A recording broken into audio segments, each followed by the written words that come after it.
Jason McLean, our guest, he's the new chair of the Vancouver Board of Trade. When I say new, how long have you been there? Well, I was appointed in June, and they put me out to pasture in June, so I'm just over halfway. Okay, and a former chair, Sue Paish, I'm sure gave you some advice, or did she? Oh, she was gave me lots of advice, and as did many other former chairs, including my father, who was Board of Trade chair in the early 90s. The same year he was chair of the Canadian Chamber of Commerce, so I don't know how he managed to run our business at the same time.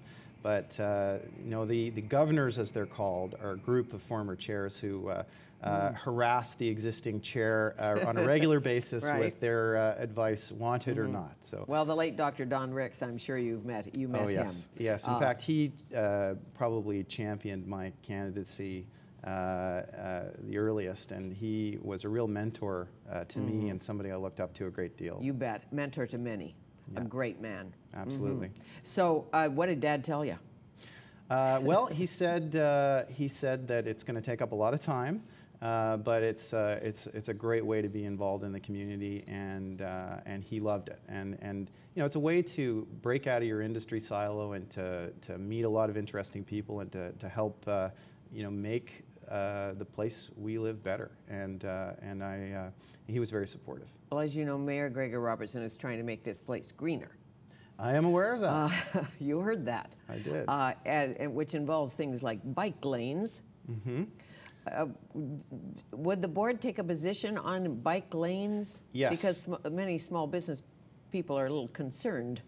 So we came out against the Hornby Street bike lane, but we're in favor of bike lanes as an important mode of transportation. The reason we opposed that particular bike lane was not that we're against bike lanes. We didn't think that enough work had been done on positioning bike lanes within an overall transportation framework. It's a point that the mayor and I disagree on honorably.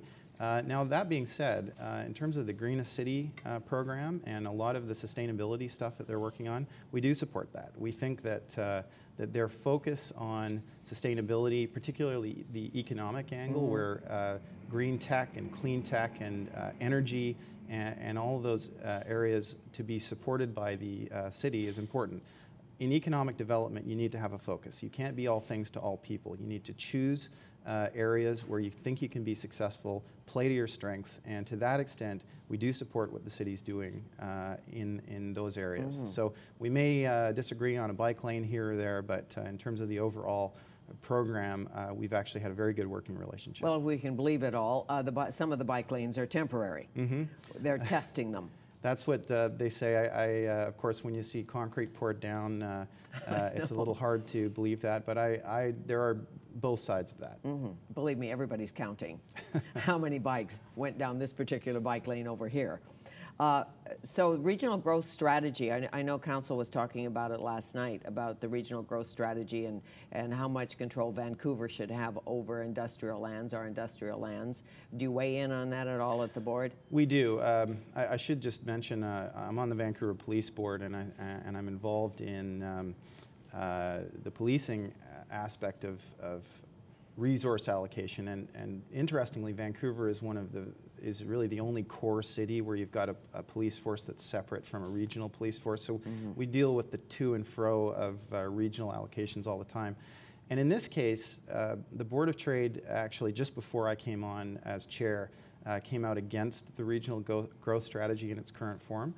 We've maintained that position. So in a way, we're agreeing with Councillor Anton, but for different reasons. We think that they did not take a sufficiently comprehensive look at the interplay between transportation and zoning and the flow of goods and services and economic growth. We think a better job could have been done. And we also think that they've set themselves up for administrative gridlock, where municipalities will hold veto rights over certain decisions at the expense of a regional program. They really never figured that out. So we would say that it's really important to have regional planning and a regional growth strategy, it's really the only way to go as we get bigger and we densify. Sure. Other cities in Canada understand this, and we think that this piece of work falls short of where it should be for a world-class area. So long term, we need to look at ag land and industrial land and who controls what and what we're going to build where and all of that. Casino? Yes. A mega casino? We are very supportive of the Paragon proposal. It's kind of interesting because we don't typically weigh in on specific development projects except for ones that are significant to the city or just of a very significant size. So, you know, we had a really good debate about this at the board level, and I must say all of the fears and concerns about this project, we had an opportunity to air that with David Podmore, the chair of PAVCO, and they made their case. They talked about problem gambling, they talked about security, they talked about the investment benefits, they talked about employment and bringing vitality to an area that badly needs it and should have had it 20 years ago. And we were able to come to a decision where we didn't just support it, but we enthusiastically endorsed it. And really? We're prepared to So job creation plus. Yeah. The head of Paragon was in town, Scott Minke, from the U.S., and he made his case certainly with David Podmore and all of them to say, we can do this and we can do it right. And on it goes. Yeah, well, it's you know, it's one of these things. It's so easy to be against things. Think of the negative approach to Expo before it came to town, the Olympics, BC Place. I mean, there's a list of things that never would have happened if we had given in to the sort of fears and so on. Now, you need to do your due diligence, and it needs to be a good development program. We think they've made the case, and we're going to tell the city and others that we endorse it. And as you know so well, it's fair if it's our tax dollars that we have something to say, and if things go over budget, we have something to say, and if they want to move the float planes from here to there, we have something to say. Absolutely. Tell me about McLean Group, the family company. The family company, the family business. Just when I thought I was out, they pull me back in. You were COO, right? I was. Worked your way up. I actually started right after I finished working with Chrétien as basically in-house counsel. I have a legal background. Learned the ropes that way. My brother had been in the business for about 6 years prior to that. He really was the creator of Vancouver Film Studios and did an incredible job with that. He's now CEO of our aviation business, and I'm sort of CEO of the mothership. And we have 3 legs to the McLean Group stool.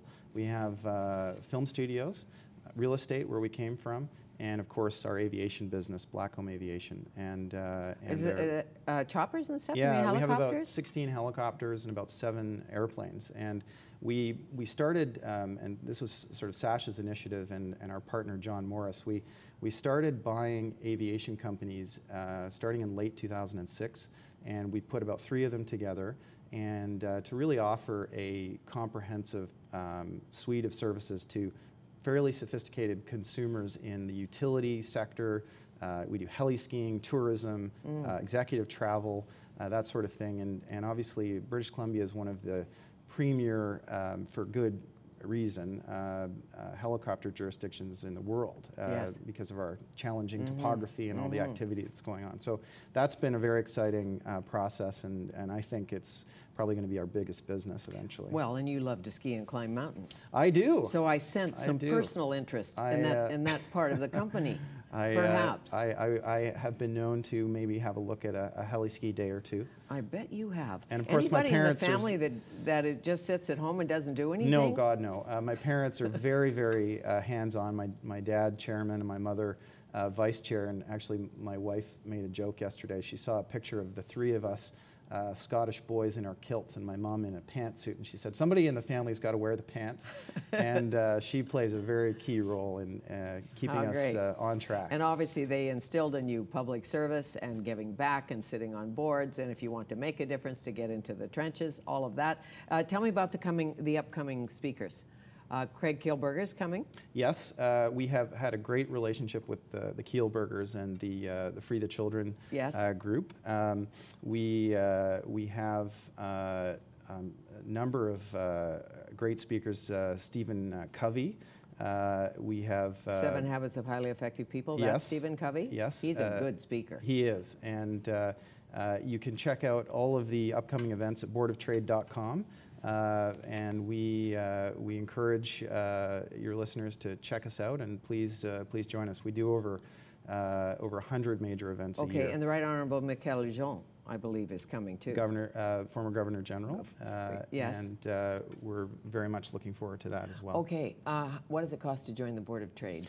Depends on the size of your business, but I'm going to say that it starts around $1,000 a year. And for that, you get all kinds of benefits of membership, discounts on all kinds of suppliers, a great network, and a chance to be a part of Canada's premier networking organization. Okay, and the odd free lunch? Yeah, we'll not. talk about that. Okay. There's no free lunch. Nice to meet you. Thank you. Thank you. Jason McLean, Chair of the Vancouver Board of Trade.